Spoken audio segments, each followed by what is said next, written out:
Hello po, magandang gabi, no? Magandang umaga. Nasang panig man tayo ng mundo, ayan. Namiss ko kayong lahat.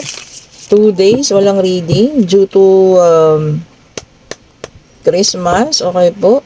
Ayan, sana ay naging maayos, masaya ang inyong kapaskuhan ha. Okay po, sa darating na New Year. Ayan, remind ko lang po ha yung mga nagpa-schedule para sa forecast ng year 2025. Ayan po. Mag-start tayo ng 27, 28, and 29 lang po yun ha. 3 days lang po ang ating forecast for year 2025. Ayan. Tapos po kahit, ang tawag dito, meron pa pong slot for the 28 and 29. Ayan, meron pa po ha. Pwede pa kayong humabol. Ayan. Yung pinost ko sa Facebook kasi gusto niya ng full reading. Ayan. Kaya lang po hindi na ako nag-accommodate ng full reading po sa ngayon. Kasi nga po, inuuna ko yung mga forecast ng 2025. Ayan, yung mga nagpapa-reading para sa year 2025 na nila yun. O, di po ba? So, ayun po ha. Nagbayad pa nga si ma'am kasi talagang nagpipilit yata siya. Yung time kasi po na meron siyang schedule, bigla na lang pong hindi siya makontak, hindi siya nagre-reply kahit anong text or chat yung gawin ko sa kanya. Wala pong reply. Ayun. So, ayun po. Kasi tapos na po yung allotted na time po at saka yung schedule ninyo. Okay po. Sa mga panahon po na ito, hindi ako makapagpa-schedule nga po kasi meron akong special reading po para sa year 2025 forecast year for 2025. Okay. So, yun muna yung pinapriority natin po ha. And respect lang po dun sa mga nakapagpabook na. Ayan. Pasensya na po ulit ha. Kung gusto niyo po yung forecast ninyo for the year 2025, ayan, pwede na po kayo magpabook. Ayan, tatanggapin ko yan. Okay po, pili na lang kayo ng date, 27, 28, and 29. Ayan, tsaka kung anong oras po. Ha? Ayan, pili na lang po kayo ng araw. Okay po. Ayan po, kinlarify ko lang ha. Kasi nagulat na lang ako, biglang nag-send si madam ng bayad niya sa full reading. Nagulat ako, sabi ko hindi po tayo tumatanggap muna ngayon ng full reading ha. Ayan. Pasensya na po ulit. Especially kung reschedule lang po at wala talaga kayong schedule sa akin. Okay po. Kasi nakakahiya po doon sa mga nakaschedule. Priority naman natin sila po. Kasi yung oras nyo po ay natapos naman na. Tama po ba? Okay. So meron tayong 2 of Pentacles. Meron tayong 3 of Cups. Meron tayong Page of Pentacles. Meron tayong 9 of Cups. Okay. And, meron din tayo ditong the Chariot. Okay po. And, meron tayo ditong 7 of Wands. 7 of Wands. Somebody na inyong ipinaglaban before, maaari,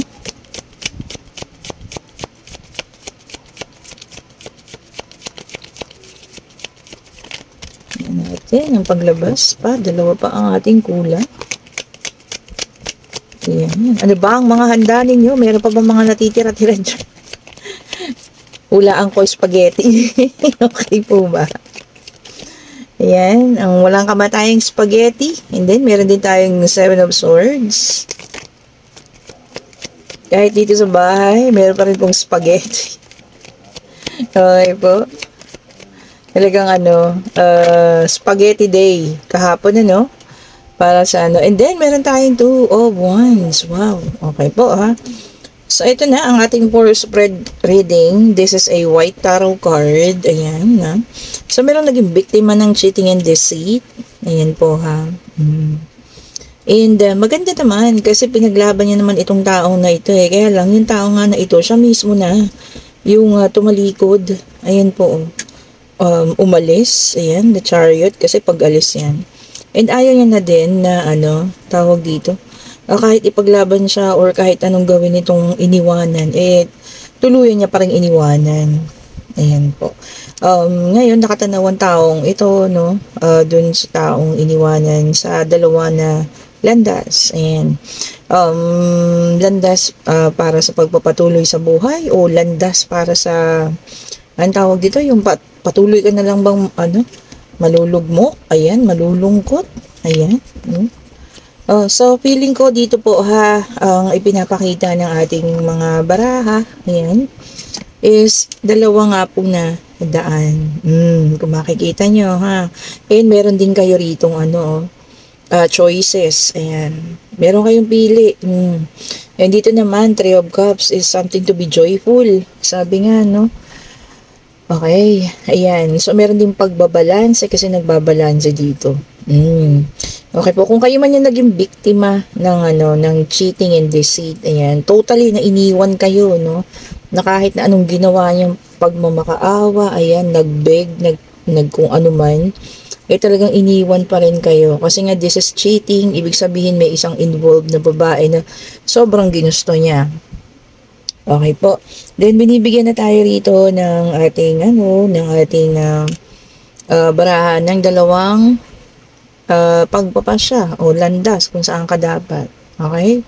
Dito sa landas sa panibago, okay, involves syempre yung pagpapatawad. Okay po.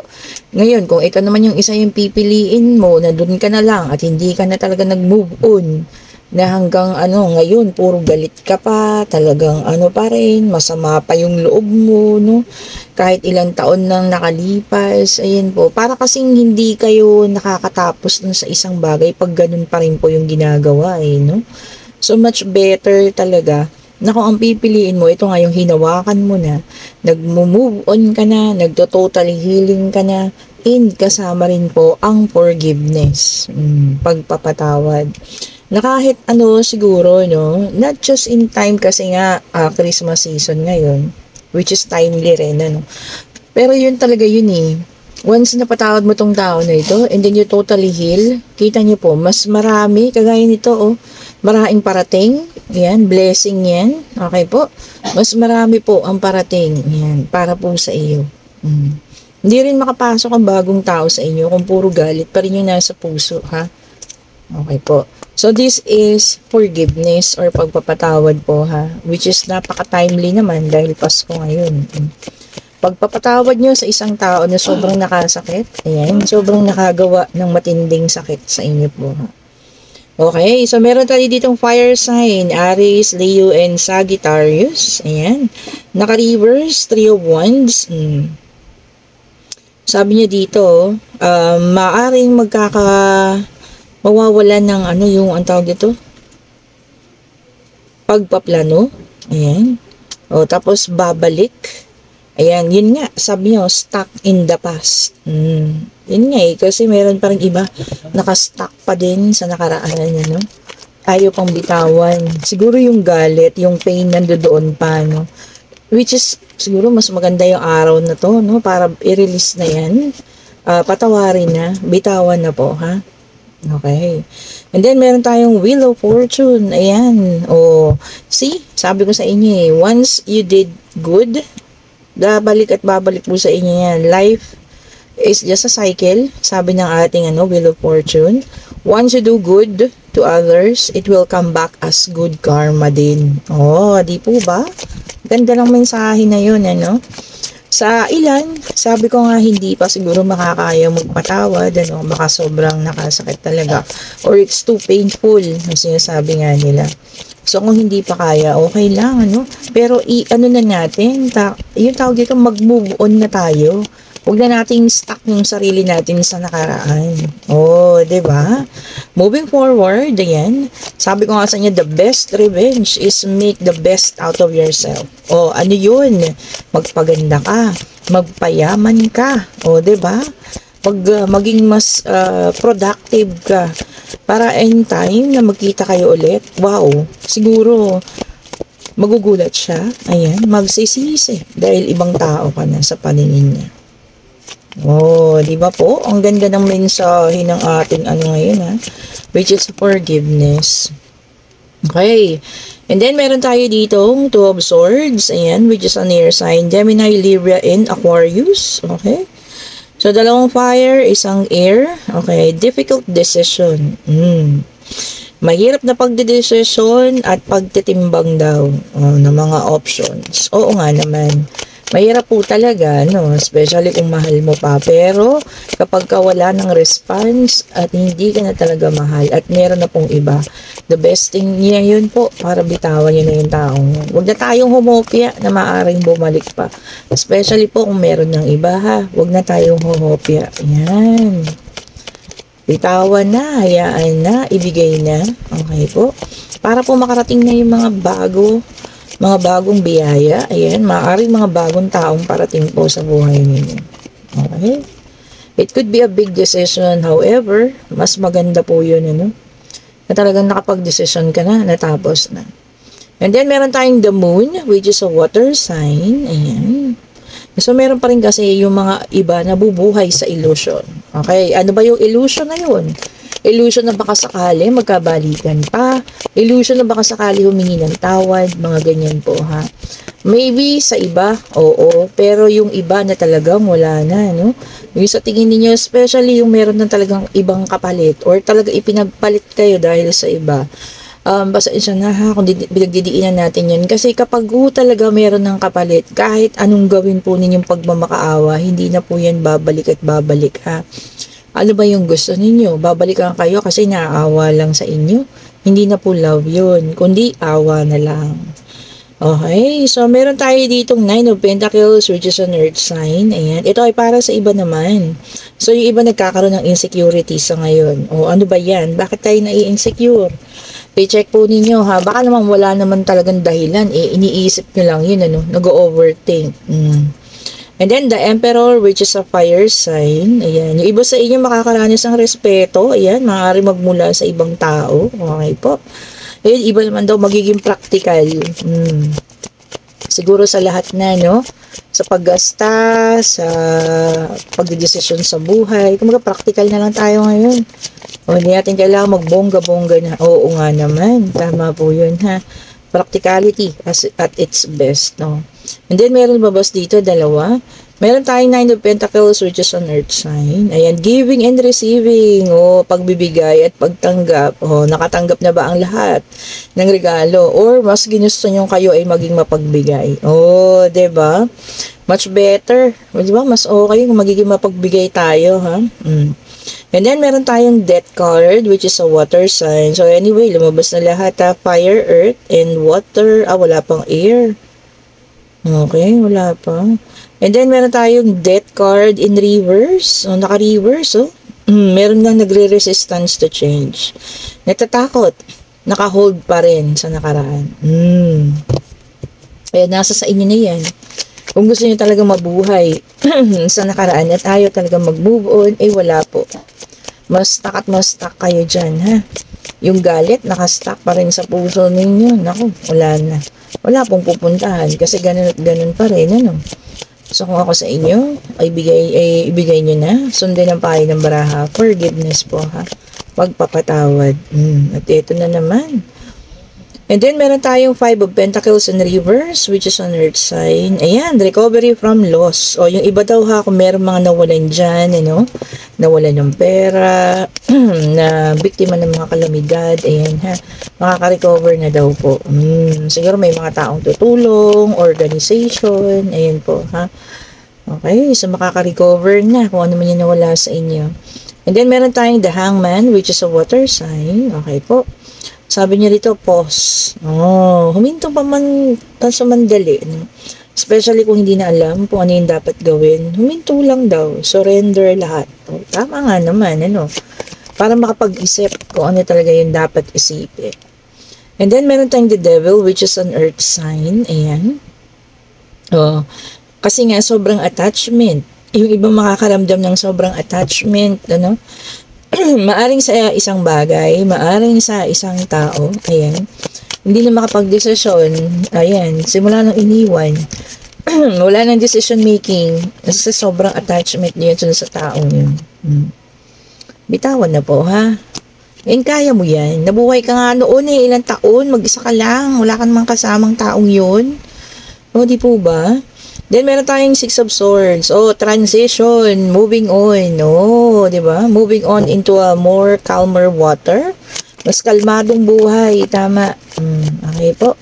Whether kayo ay kasal, whether kayo ay nag-live-in, ano, pero napunta sa third party situation, move on na po. Ayan. Kung ayaw na talaga, ayaw na. Ginawa mo na ang lahat, pero ayaw pa rin. Bitawan na po ha. Forgiveness, pagpapatawad. Sabi ko nga, magpatawad tayo ha, pero huwag kayong makalimot. Kasi baka mamaya isang araw, bumalik ang taong yan. O diba, magmakaawa sa inyo. Naku po. Okay, so meron tayong water sign, which is a Three of Cups in reverse. Ayan. O yung iba, isolation. Nagkukulong lang. Kasi nga, ayaw pa makihalubilo. Bitawan na po ha. At tayo mag-party-party naman. Ayan, para makakilala ng ibang mga tao. And then, meron tayong fire sign, Ten of Wands. Ayan. In reverse. Sabi nga dito, kinakaya ang lahat. Yung iba rito, kinakaya yung lahat. Ano? Sabi nga niya, naboburn out na raw, nagiging nadidepress na rin. Pag ito naman, yung mga ganyan, kung responsibilities ito, pag hindi na kaya, bitawan na rin po, ha? Ayan. Or humingi ng tulong sa iba. Huwag po lahat kakayanin, huwag lahat, ano? Kasi baka naman talagang hindi na kaya, bitawan na po yun, ha? And then, meron tayo ditong Three of Pentacles in reverse, which is an earth sign, ayan. Yung iba may working alone. Ayan. Baka may mga trabaho ngayon. Yeah, kasi nga, baka hanggang 25 lang yung holiday, tapos may trabaho na ngayon. Mag-isang nagtatrabaho. Ingat po, ha? So, ayan. Meron pa rin nagtatrabaho, ha? Oo nga. Kami nga rin pa may pasok na. So, mamaya pa akong 10:30, no? Ayan, so kung gusto niyo pa palang mag-inquire sa ating mga charms, especially kung gusto niyo nang i-prepare ang inyong citrine and black tourmaline para pagsalubong ng ating New Year, i-chat niyo na po ako kasi hanggang 29 lang po ang JNT ha. Hanggang December 29 lang po at magbabalik po sila ng January 2nd. Okay? And then meron tayong the Fool, ayan, air sign, lumabas na rin, ano, in reverse, ayan, holding back. Yung iba talagang indecisive pa raw, hindi pa makapag-desisyon. Okay lang yan. But, huwag tayong tumambay po dun sa mga ganun. Huwag natin tambayan. Ayan. Sana mas malaon, mas madali makapag-desisyon na po. Pagpasok sana ng bagong taon, bitawan na yung mga nakararaan. Okay. And ngayon, ito na ang ating yes and no card. Humingi na kayo or magtanong na kayo. Pwedeng pag-ibig, pwedeng financial. Ayan. Pwedeng pangyayari, no? Divine Universe, ibigay mo po sa amin ang kasagutan sa kanilang mga katanungan. Isa lang po, ayan. Isa lang po, pakibigay mo po sa amin ang katanungan, sagutan. So ito, nakikita ko na, talagang siya talaga, pagpili, Ayan, maaari po ang sagot, ayan, and choice, pagpili nga, dalawang landas, okay. So, I think this is related pa rin doon sa ating situational reading na kung yun na nga po, tayo kailangan ng mamili kung bibitawan na ba or mananatili kayo sa ganyang sitwasyon na yung may galit sa puso at kung ano man. Sabi rito, mas mabuting palayain na rin yung sarili, patawarin yung sarili, palayain na rin kung sino man po itong tao na ito, ha. Para po pagpasok ng bagong taon, panibago na, lahat ng panibagong pagkakataon, mga bagong biyaya, ayan, mga bagong tao makapasok na po sa buhay ninyo. Okay po, forgiveness, pagpapatawad, maaari tayong magpatawad, pero yun nga sinasabi sa inyo, wag na wag kayong makakalimot sa lahat ng mga sakit ng ginawa ng mga taong ito. Okay po, kasi kung tayo ay nakapagpatawad, okay na yan, pero yung kakalimutan natin, tapos bigla-bigla mamaya, biglang magbalik ang taong ito, manghingi lang ng isang sorry, parang nawala agad yung mga sakit, naku, wag po ha. Okay po. Hanggat maaari kung kaya ninyo, sa sarili na lang, And doon sa mga bagong taong parating, doon na lang po tayo mag-focus. Huwag na po yung nakaraan. Okay, yun nga. Sinasabi ko kanina ha, sa lahat po ng o-order ng ating mga charms, ayan. Wala na po tayong classic, So, meron lang tayo rito yung bracelet, the evil eye, ayan. And meron din pa po ito, yung quintas, at saka yung singsing, ganito. Dalawang klase pa yung singsing natin. Meron pa pong adjustable, meron pong hindi, ayan. Mamili na po kayo and mag-place na kayo ng order po para mapa-JNT agad-agad. And syempre kung gusto ng jade, ayan, good luck jade. Ito po ha, must have ninyo ang citrine. Ayan. Sana no lahat bago mag New Year may suot ng citrine. Okay po. Para pagsalubong sa mga financial stability, no? Para maging stable po ang lahat, lalo na yung lahat ng mga nanonood.